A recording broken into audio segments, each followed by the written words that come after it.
are in Shanghai with Tony Long, who is from CB Richard Ellis in Dallas. He's the global president of Asset Services, who presented on development and property management and what that involves for super tall buildings. And, you know, one headline out of here is that just yesterday, as of yesterday, you were doing this for the developers of Shanghai Tower. That's right. How did you land that one? Well, it was a long process. We went through a lot of interviews and capability studies, but in the end, I guess we won the day based on our global network. The big premium for the owners of Shanghai Tower was they wanted a global solution to the management of this building. And tell me exactly what that is, because you know, it's certainly a global building in its scope and in its tenants. And how do you service that? Well, we're going to source talent from around the world. Particularly, we're going to look to places like New York City, London, perhaps even South America for sources of talent. So in terms of where we'll source the talent that will provide services to the building, it'll be a global effort. So best practices will come also from around the globe. We have a General Managers Council where there's a group of general managers from around the globe that manage buildings like this. Of course, there aren't many buildings around the world that are like this, but for example, the Gherkin in London, and you know, buildings in Chicago and New York City, the World Trade Center, buildings like that. We have experience with developing best practices, and those general managers collaborate on a monthly basis on a conference call. It's all of those type of things that I think were compelling for the owners. It's the knowledge swapping with other people in the same. Exactly.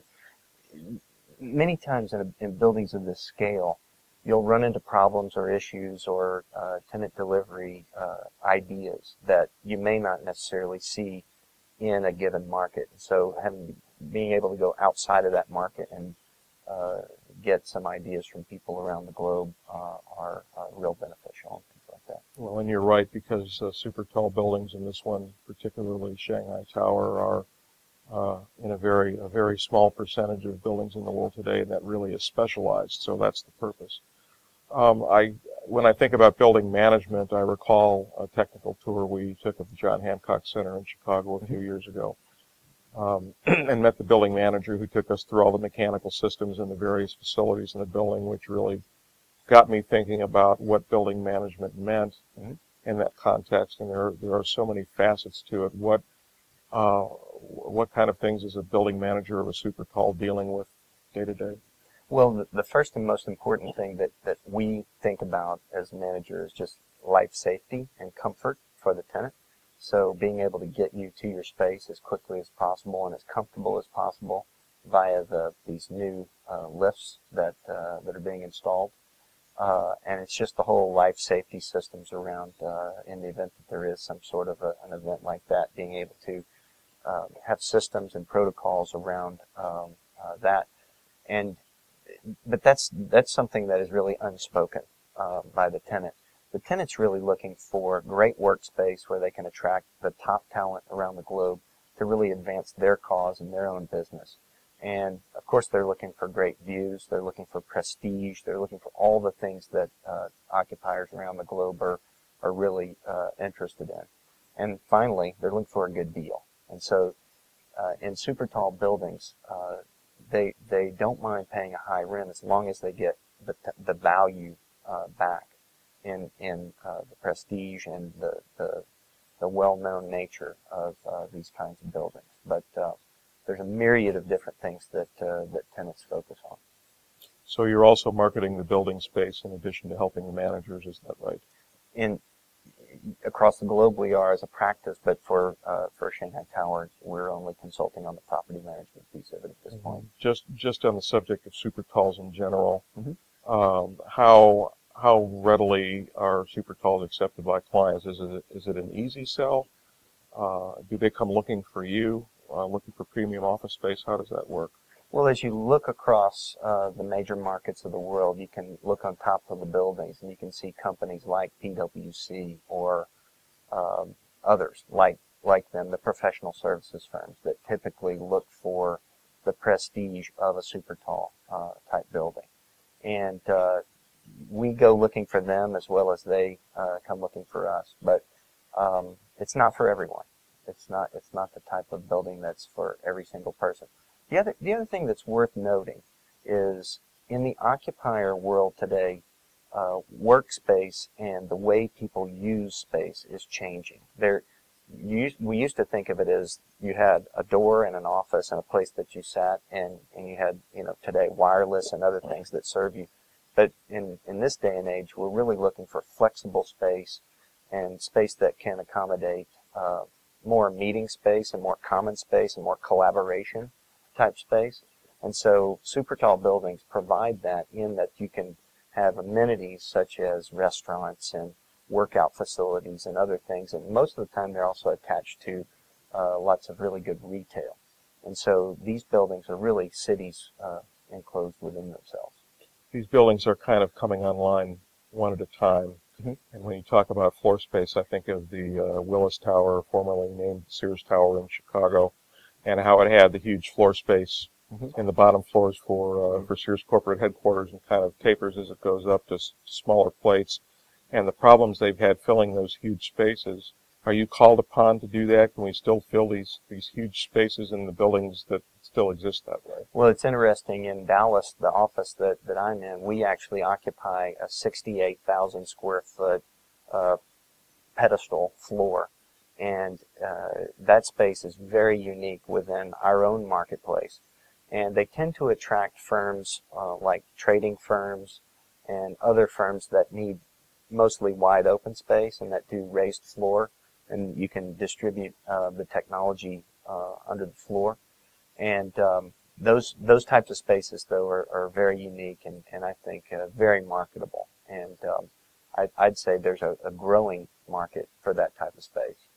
When did things really start to change in the super tall realm? Because we've looked at this latest generation of tall buildings of super talls. It's really just appeared since 1997. When did that really start picking up for you?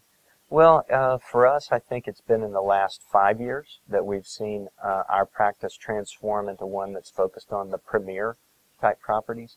And that's simply because as we add one more building, it adds more capability and more intellectual knowledge within our own firm on how to service these.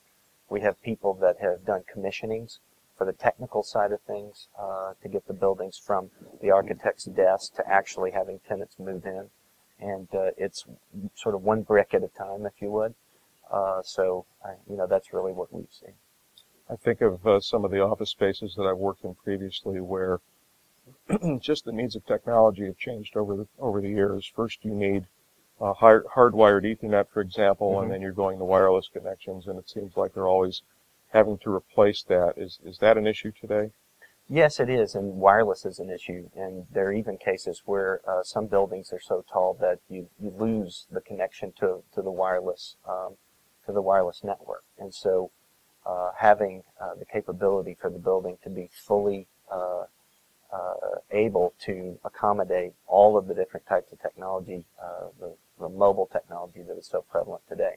The other thing that's interesting with super tall buildings is that there is a market for the aerial space on the tops of the building. So whether it be for broadcasting or for just microwave or whatever it is on the top of the building, in some cases we see millions and millions of dollars worth of rent being paid by those providers that need antenna space. Is there a typical client profile anymore for a super tall building? Are the floor plate? I guess the floor plates are small enough now to where really any size of company can be accommodated instead of just the big boys. Yeah, it's really mostly services firms, and but we do see oil and gas firms. We see really the full spectrum of tenants that are, wanting to attract a real strong labor base. If there's any trend that we've seen, that we hear from our clients, the occupier clients, it's that they struggle to keep the absolute best labor force. So these types of buildings provide the types of amenities and the sustainability issues that are really at the forefront of all the thinking of the people that are going to be actually occupying this. So we see that the type of building that you're in can actually help you retain your best people and your best workforce. Some of these super talls, the latest generation has been around long enough to where I'm wondering if you're starting to see a change in the building type. If this type of building is growing old enough now where it's maybe a little more comfortable getting in and outfitting them than it was previously. Yeah, I think certainly getting materials to the building, getting the materials up to the space, and then building out the space in an efficient way is an important factor in getting tenants, getting occupiers in on time and on budget.